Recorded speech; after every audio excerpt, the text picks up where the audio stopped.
Hello everyone, this is Jedi Master Ronin. And Air 13 EK. And welcome to the Ronin and Eric Show. Today we are not going to be reviewing one episode of the Clone Wars, but 4 episodes. So let's get started. The first thing I would like to mention is how hyped we both were over these episodes. I mean, it's not even funny how much we are anticipating this. Yes, I was extremely hyped up for the finale. I mean, the last 2 episodes with Maul and Savage totally made it worthwhile. For me, I loved the last 2 episodes, but now that the fanboy energy has died down, I can't say they were perfect. You're right. But we did get to see a lot of Maul before the season ended. Can't wait to see how he acts in Season 5. Agreed. I know I say agreed a lot, but this is totally in context here. Anyway, let's move on to the first episode of the 4-part series, Massacre. Alright, Massacre time. Alright, so at the beginning of Massacre, we have Ventress who returns to Mother Talzin after being defeated by Count Dooku. After a conversation between the two, Ventress agrees to become a true Night Sister. The transformation part was cool and weird.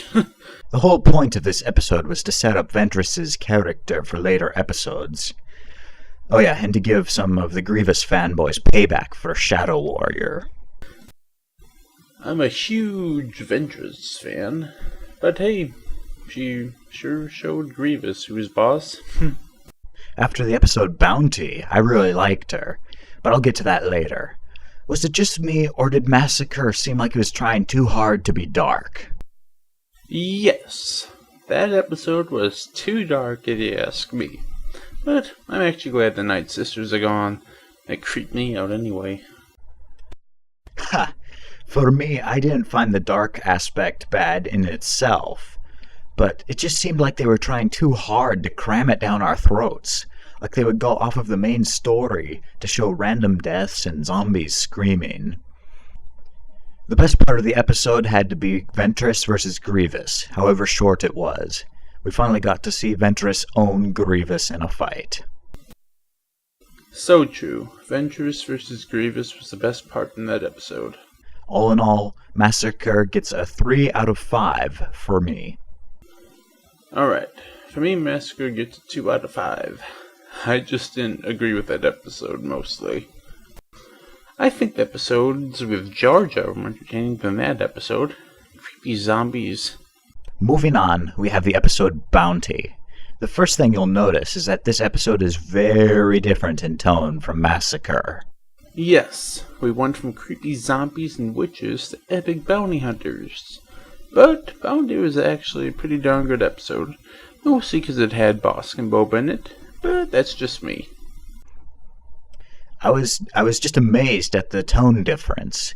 As you said, it went from a dark and depressing episode to a more fun and meaningful episode. I, Karkin, loved this episode. My favorite this season, next to Carnage of Krell and the Mon Calamari arc. I was actually surprised when I saw Ventress teaming up with bounty hunters, but it actually turned out to be a very good story.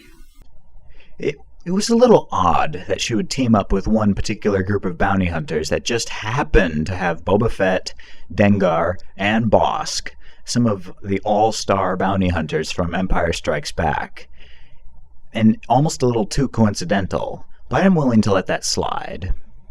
Now, the story of defending a train's cargo against raiding opponents was quite simple, but scope is not the deciding factor in what makes a good story. This is evidence, as Bounty was a lot better than Massacre. Yes, but remember that she didn't, go up to the team and join them. She owed them and joined because she killed their other member. But having all the famous bounty hunters, like you said, in one group was coincidental. I like this episode a lot, because you can just see the difference in all the bounty hunters, and seeing how they work together is quite interesting. Exactly. Everything in this episode was great, from the great character interactions to the action sequences.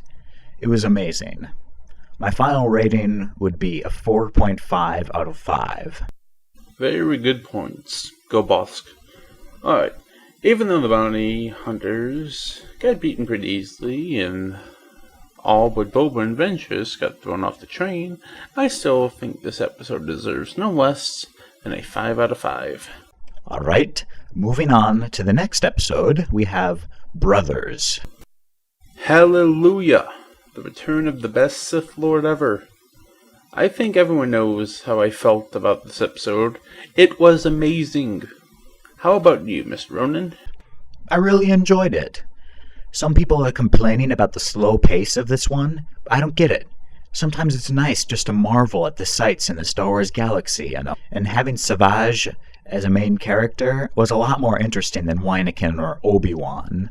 Oh, so true, Ronin. I actually like the slow pace in this episode. I mean, Savage is looking for his long-lost brother. You know, these things take time to do. But I actually enjoyed how Savage found Maul, and I enjoyed the conversations between the two as well. More so in the next episode, Revenge, but we'll get to that later. This was really cool. The voice acting for Crazy Maul was amazing.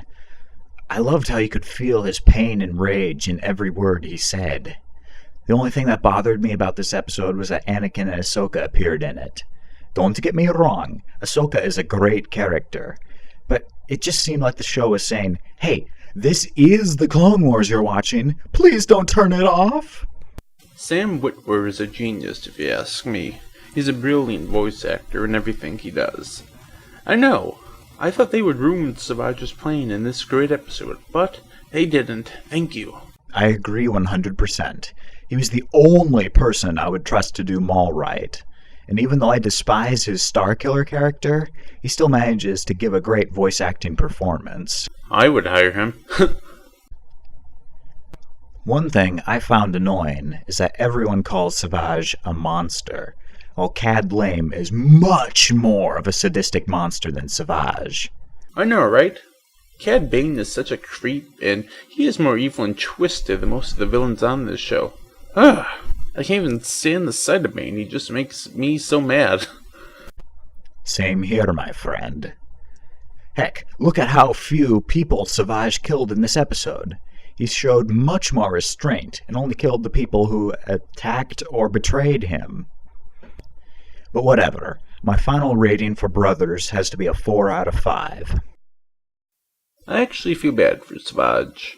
The Night Sisters deceived him and made him kill his own brother, Farrell or Farrell, however you pronounce it. Savage may have done some reckless things, but don't forget that he never asked for this. He's been betrayed by everyone mostly. It's kind of like Ventress. He's starting a new life now. For some weird reason, I can't give this a 5. I just can't. But for bringing back Maul, making this season more interesting, I will give it a 4 out of 5 as well. Up next, we have the season finale, Revenge.